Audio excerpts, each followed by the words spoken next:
wabarakatuh. Selamat pagi semuanya. Selamat pagi. Selamat datang di Komunitas Belajar Selaras Berbagi. Hari ini kita akan mendengarkan berbagai praktik baik dari salah satu teman guru kita tentang rancangan pembelajaran berbasis proyek yang berkaitan dengan permainan tradisional. Sebelum memulai kegiatan kita ini, mari kita awali dengan doa yang dipimpin oleh bicara Kristina. Kepada bicara Kristina, saya persilakan. Para suster bicara sekalian, marilah kita menyiapkan hati dan batin kita untuk berdoa dalam nama Bapa dan Putra dan Roh Kudus. Allah dalam surga, puji dan syukur karena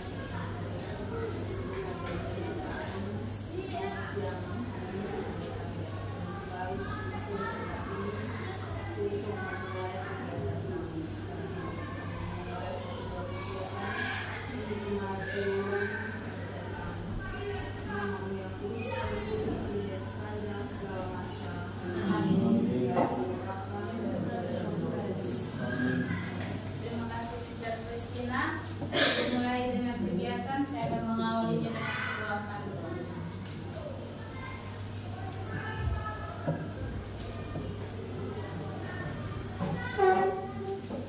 Membuat benteng dari pasir. Anak-anak bermain dengan asik.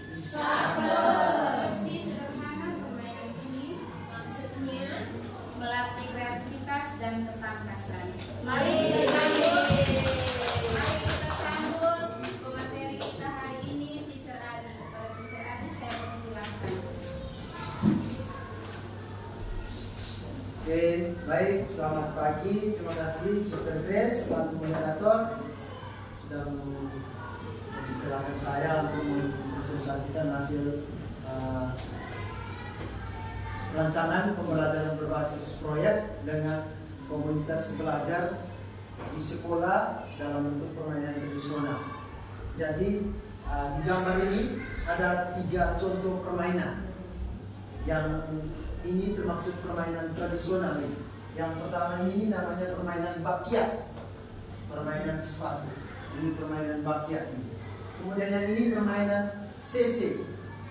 Kalau kita di sini dan namanya CC, tapi kalau di Jawa namanya gubruk. Kemudian yang ini namanya tali temali, atau di sini kita bilang sudah berkembang namanya permainan skipping, tali skipping. Oke, kita lanjut. Latar belakang permainan tradisional merupakan bagian dari warisan budaya yang memiliki nilai-nilai kearifan lokal dan berperan penting dalam pembentukan karakter anak-anak. Permainan yang mengajarkan berbagai aspek positif seperti kerjasama, sportivitas, kreativitas, serta memperkuat interaksi sosial dan rasa kebersamaan di antara anak-anak. Jadi permainan latar belakang ini dia lebih kerjasama, sportivitas, serta memperkuat kebersamaan anak-anak. Namun di daerah modern ini, di daerah sekarang, permainan tradisional itu semakin jarang. Sudah semakin jarang sekali kita lihat sekarang sudah modern. Anak-anak lebih banyak ke HP ketimbang melihat lagi ke pembelajaran yang kemarin-kemarin yang dulu. Dengan permainan tradisional ini sudah jarang sekali yang dimainkan oleh anak-anak karena tergeser oleh permainan berbasis teknologi seperti video pembelajaran dan permainan digital lainnya.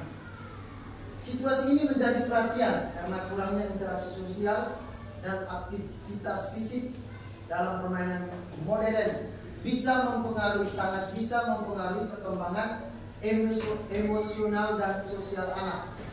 Selain itu, permainan tradisional juga membantu menjaga kesehatan fisik karena mengandung aktivitas fisik yang bermanfaat. Dengan demikian, mengenalkan kembali permainan tradisional di lingkungan sekolah adalah langkah yang penting untuk melestarikan budaya dan membangun karakter siswa. Jadi kalau dengan modern pembelajaran sekarang anak-anak kebanyakan meeting. begadangnya banyak. Timbang kita kembali lagi ke pembelajaran yang modern dulu. Dalam konteks ini, sekolah berperan sebagai tempat untuk mengembangkan pendidikan karakter dan melestarikan budaya bangsa melalui pengenalan permainan tradisional. Melalui kegiatan ini, siswa tidak hanya bermain, tetapi hanya belajar menghargai nilai budaya lokal, mengembangkan kemampuan sosial, dan meningkatkan kesehatan fisik. Nah, ini tujuan programnya.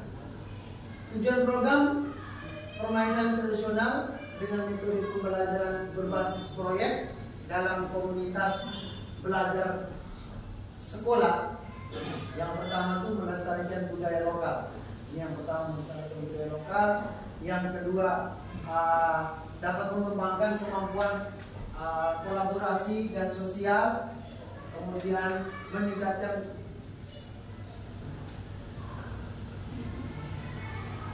yang berikut meningkatkan kreativitas dan inovasi. Yang berikut mengoptimalkan kesehatan fisik. Nah, ini juga penting. Kesehatan fisik. Sekarang anak-anak kita ini berdiri 5 menit, 3 menit jutisan sudah jatuh semua. Karena mereka lebih ke modern, pembelajaran modern, banyak main game. Kemudian mendorong pembelajaran kolaboratif berbasis proyek, membangun karakter positif dan nilai-nilai sosial, menciptakan lingkungan belajar yang menyenangkan. Kemudian yang berikut, capaian langkah-langkah dan hasil yang diharapkan untuk tiap tujuan. Capaian yang pertama, pemahaman dan pelestarian budaya lokal. Yang kedua, peningkatan kemampuan sosial dan kolaborasi. Yang ketiga, peningkatan keterampilan fisik dan kreativitas. Yang berikut, pembentukan karakter positif. Yang terakhir, peningkatan antusiasme belajar. Ini capaian yang pertama. Kemudian masuk yang kedua, langkah-langkah pelaksanaan. Yang pertama, perencanaan program. Langkah-langkah pelaksanaannya, yang pertama pelaksanaan program dan perencanaan program. Yang kedua, pengenalan permainan tradisional. Yang ketiga, pembelajaran berbasis proyek. Yang keempat, praktik bermain permainan tradisional. Kemudian refleksi dan ada juga evaluasi. Yang kelima, pelaporan dan dokumentasi. Yang ketiga, hasil yang diharapkan yang pertama itu dapat meningkatkan kesadaran siswa akan budaya lokal. Jadi dia harus mengenal budaya, dia jangan lupa dengan budaya. Budaya mana dia jangan pernah lupa. Yang berikut, yang kedua, terciptanya hubungan sosial yang lebih baik antar siswa. Yang berikut, peningkatan kesehatan fisik. Yang keempat, pengembangan karakter dan nilai positif. Yang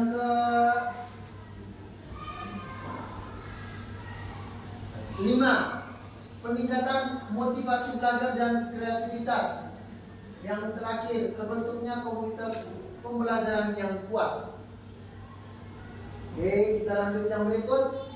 Capaian yang berikut, indikatornya. Siswa memiliki pengetahuan mendalam mengenai jenis permainan tradisional dan asal usulnya.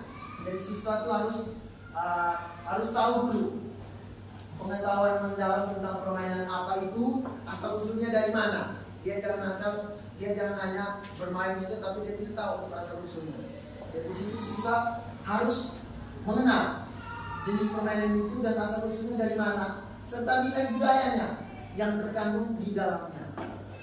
Kemudian yang berikut, siswa mampu berkomunikasi secara efektif, bekerja dalam tim, dan menunjukkan keterampilan sosial yang baik.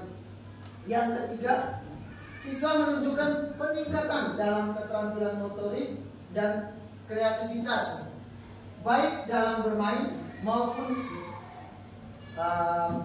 dalam memodifikasi permainan tradisional. Yang keempat, Siswa mengembangkan karakter positif seperti sportivitas, kejujuran, kerjasama, dan rasa tanggung jawab. Nah, ini yang penting. Ini dia walaupun dia tahu bermain asal-usulnya, tapi kalau sikapnya, karakternya, sportivitas, kejujuran, kerjasama ini kalau kurang tuh tidak bagus juga. Jadi ini poin penting juga, mengembangkan karakter. Yang berikut, siswa lebih termotivasi dan antusias dalam mengikuti proses pembelajaran yang dikemas dengan permainan tradisional. Yang berikut, terjalinnya hubungan yang harmonis antar siswa, guru, dan komunitas di sekolah dalam rangka melestarikan budaya lokal dan mendukung proses pembelajaran. Kemudian yang berikut, siswa lebih aktif bergerak dan mengalami peningkatan kesehatan fisik berkat keterlibatan dalam permainan yang memerlukan aktivitas fisik. Yang berikut, strukturnya, struktur program dan mitra dalam komunitas belajar. Nah, ini target yang saya buat. Ini targetnya ke anak kelas 3 SD. Jumlahnya ada 76. Usianya mereka dari usia 8 sampai 9 tahun. Pengaturan programnya, yang pertama ruang, lapangan sekolah untuk kegiatan fisik dan ruang kelas untuk tanya jawab dan refleksi. Yang pertama itu diperlukan waktu program pelaksanaan selama 6 minggu. Minggu pertama persiapan dan perencanaan proyek, minggu kedua riset dan pengumpulan informasi, minggu ketiga eksperimen dan latihan bermain, minggu ke-4-5 produksi produk dan dokumentasi, yang ke-6 terakhir presentasi dan publikasi. Nah, ini target peserta didik dalam program. Yang berikut, mitra dalam komunitas belajar. Yang pertama, guru PJOK sebagai fasilitator utama untuk membimbing peserta didik dalam permainan tradisional dan refleksi. Jadi gurunya itu sebagai fasilitator, anak-anak yang bekerja. Kemudian guru kelas membantu dalam mendokumentasi refleksi dan hasil kegiatan. Kemudian ini ada orang tua dapat diundang untuk menyaksikan permainan tradisional dan memberikan dukungan moral. Yang berikut, kapasitas yang dimiliki di sekolah, sumber daya yang dimiliki di sekolah sini. Yang pertama itu lapangan ada, tempat yang cukup luas untuk melakukan permainan tradisional dengan aman. Yang berikut, alat permainan, sebagian besar macam-macam alat permainan tradisional sudah tersedia. Guru PJOK pengalaman dalam mengajarkan permainan tradisional dan keterampilan olahraganya. Berikut, komunitas sekolah, dukungan dari guru kelas, orang tua, dan komunitas sekolah untuk membantu pelaksanaan dan evaluasi program. Jadi sumber daya yang dimiliki sekolah di sini ya, saya rasa ada. Saya rasa difasilitasi semuanya. Kemudian pemanfaatan, nah ini pemanfaatannya. Yang pertama, lapangan olahraga digunakan untuk sesi permainan tradisional yang membutuhkan ruang terbuka. Yang berikut, guru memfasilitasi siswa dalam perencanaan, pelaksanaan, dan refleksi. Yang berikut, orang tua. Nah, orang tua ini dapat kita libatkan dalam proses evaluasi, kemudian kita meminta memberi dukungan kepada siswa. Rencana kegiatannya, lini masa evaluasi. Ini masa evaluasi yang pertama. Program, awal programnya menilai pengetahuan dasar siswa tentang permainan tradisional dan kesiapan fisik mereka. Berikut, tengah program mengobservasi partisipasi dan keterlibatan siswa dalam permainan. Akhir program, refleksi kelompok dan individu serta penilaian terhadap keterampilan fisik, kerjasama, dan sikap peserta didik. Kemudian yang terakhir, komunitas sekolah, dukungan dari guru kelas, orang tua, komunitas sekolah, supaya pelaksanaan evaluasi program. Sumber data. Yang pertama, peserta didik melalui observasi dan refleksi setelah permainan. Yang berikut, guru melalui pengamatan selama permainan dan diskusi. Yang ketiga, orang tua mengisi kuesioner terkait pengamatan mereka terhadap anak setelah mengikuti kegiatan. Yang berikut, teknik pengambilan data, observasi langsung, kemudian refleksi pribadi dan kelompok tentang nilai yang dipelajari. Yang ketiga, kuesioner untuk orang tua tentang perkembangan anak-anak. Kemungkinan, tantangan dan solusi. Tantangan yang pertama, ini kesulitan siswa dalam memahami aturan. Ini yang pertama itu solusinya menyederhanakan aturan permainan dan memberikan demonstrasi langsung agar siswa bisa langsung mempraktikkan. Ini karena kelas 3, jadi kita permainannya bisa kita modifikasi. Tidak harus mengikuti aturan itu. Misalnya permainannya menggunakan bola yang atau alat yang berat, kita bisa modifikasi dengan alat yang ringan. Karena ini anak kelas 3 SD. Kemudian tantangan yang kedua, siswa yang kurang tertarik pada permainan tradisional atau merasa permainannya terlebih sulit. Solusinya kita menyesuaikan permainan dengan elemen yang lebih menarik dan relevan dengan kehidupan sehari-hari. Misalnya mereka kombinasi permainan gobang sodor, elemen lainnya seperti yang tadi digambar tadi, kita bisa kombinasikan sesuai dengan tugas dan kreatif. Tantangan yang ketiga, keterbatasan waktu dan untuk melakukan refleksi yang mendalam. Solusi yang pertama, solusinya mengalokasikan waktu refleksi yang cukup di akhir setiap sesi dan memberikan kesempatan kepada siswa untuk berbagi pengalaman secara bergilir. Jadi setelah kegiatan kita bisa memberikan mereka refleksi, tanya bagaimana kegiatannya. Yang berikut, penutup dan rencana tindak lanjut. Penutup sini pembelajaran berbasis proyek, kita menggunakan permainan tradisional supaya dapat meningkatkan keterampilan fisik, kerjasama peserta didik tersebut, serta pemahaman budaya di lingkungan kelas, pembelajaran yang berpusat pada siswa, dan memberikan kesempatan bagi mereka yang berpartisipasi aktif untuk mengembangkan kreativitasnya. Rencana tindak lanjutnya, presentasi rencana tindak lanjut komunitas di sekolah untuk mendapatkan masukan, implementasi program sesuai dengan jadwal yang sudah telah ditentukan. Yang berikut, dokumentasi kegiatan refleksi untuk perbaikan di masa yang mendatang. Jadi ini dokumentasi RCP supaya ada apa kita bisa ada dokumentasinya. Catatan, rancangan ini bertujuan untuk menciptakan pembelajaran yang menyenangkan supaya permainan tradisional ini dapat mengembangkan keterampilan peserta didik, sehingga yang di dalam proyek ini yang kita harapkan tuh peserta didik dapat mengenal dan melestarikan budaya sambil belajar tentang apa pentingnya sebagai sportivitasnya. Oke, sekian dan terima kasih. Saya kembalikan ke moderator.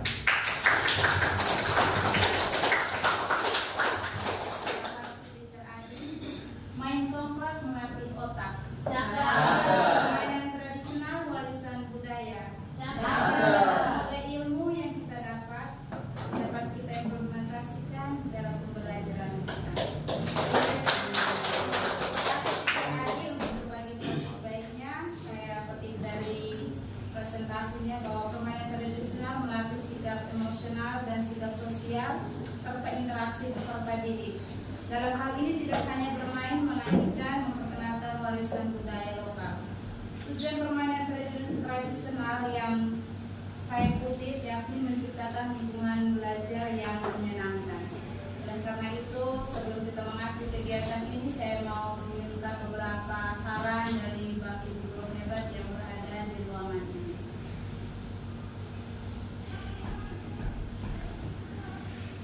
Diceritakan, saya persilakan.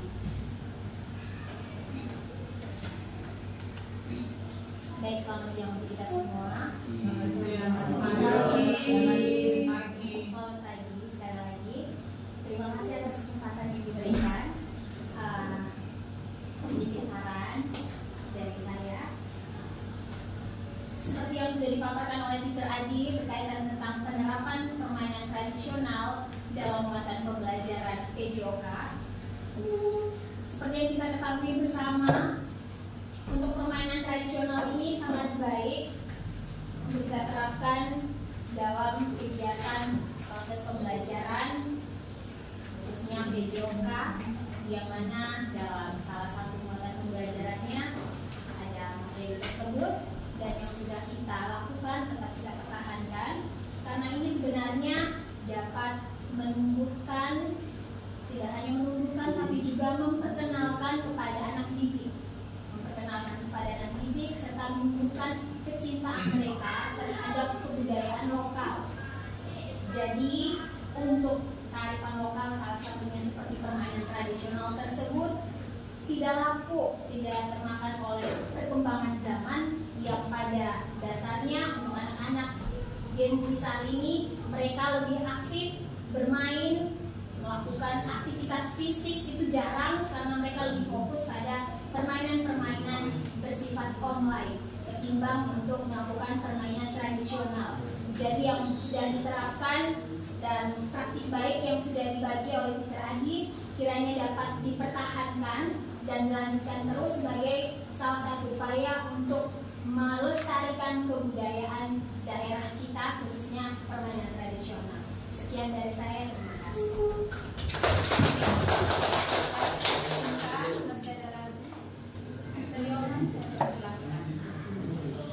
Baik, terima kasih atas kesempatan diberikan.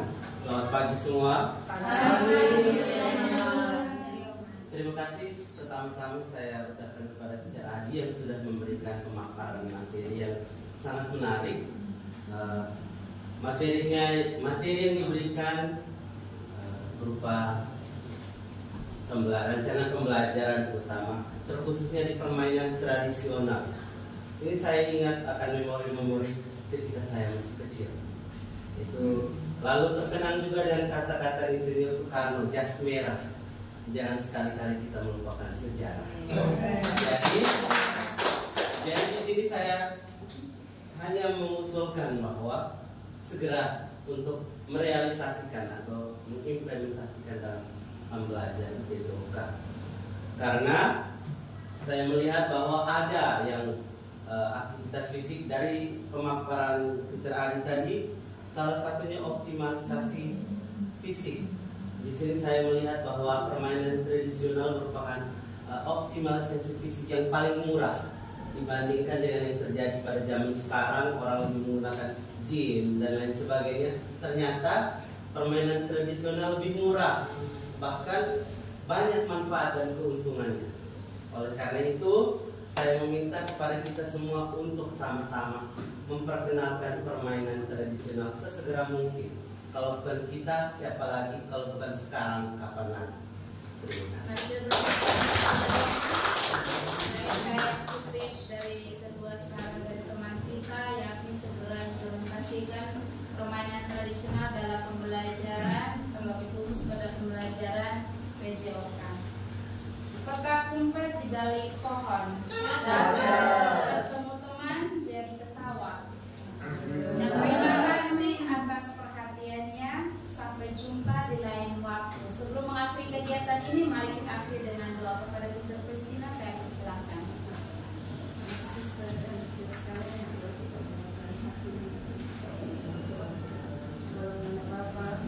Putra dan Roh Kudus, amin.